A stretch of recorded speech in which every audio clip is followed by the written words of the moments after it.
And continuing, this is how to do notation for grouping setups.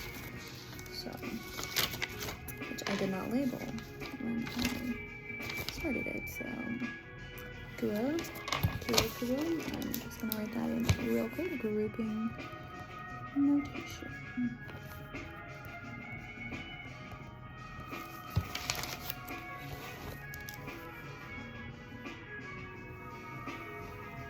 And what I'm kind of recognizing is grouping is going to be horizontal, or that's what it seems like.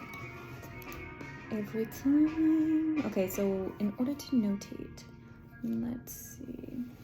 If we want to say that, okay, if A is in group X, then B must be in group Z. So we're using, so for the purposes of this demonstration, you're going to be using X, Y, and Z as our groups.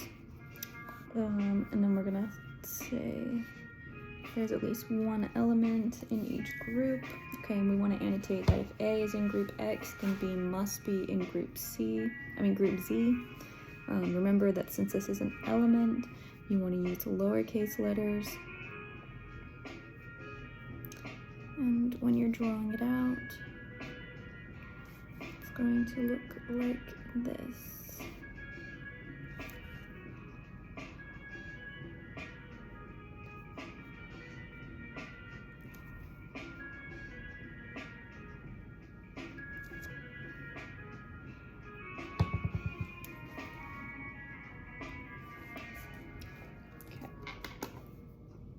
Need to check this.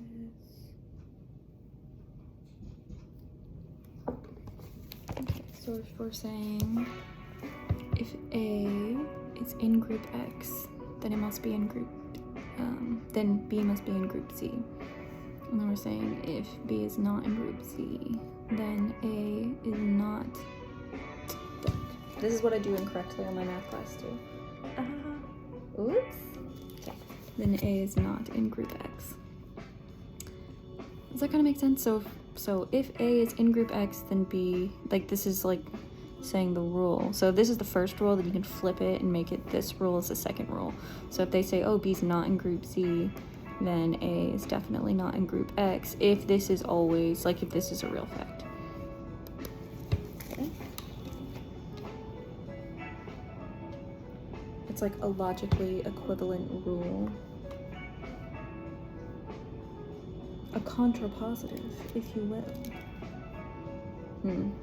Also, if you're not comfortable with that type of notation, as I'm not particularly comfortable with that notation, I'm going to just for funsies try out a different kind. So I'm saying if A, which is my element,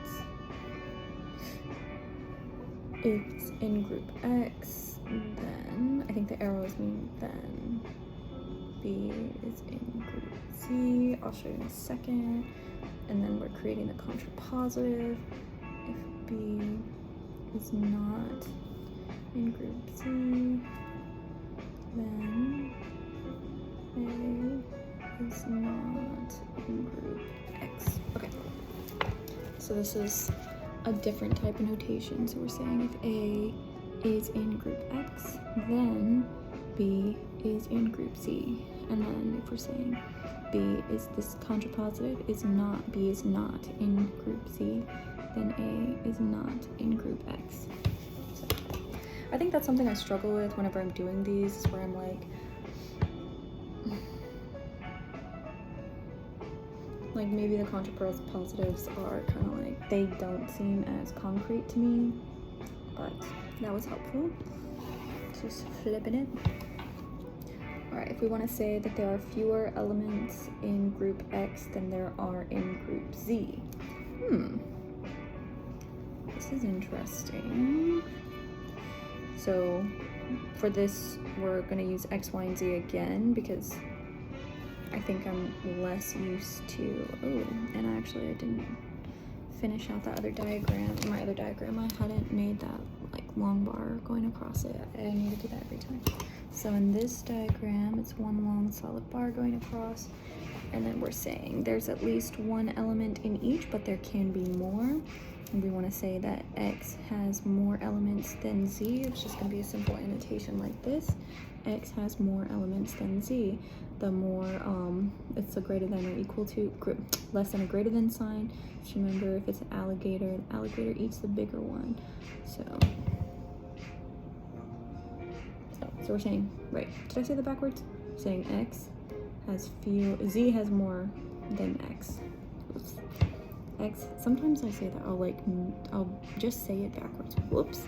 Okay, so X has fewer elements than group Z. Now, I don't remember if I said it backwards, and quite frankly, we don't need to rewind it or anything. Okay.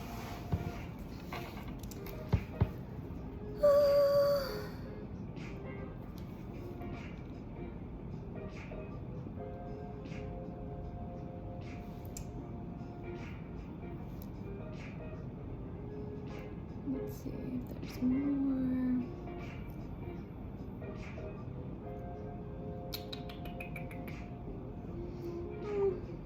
I think that's gonna be about it.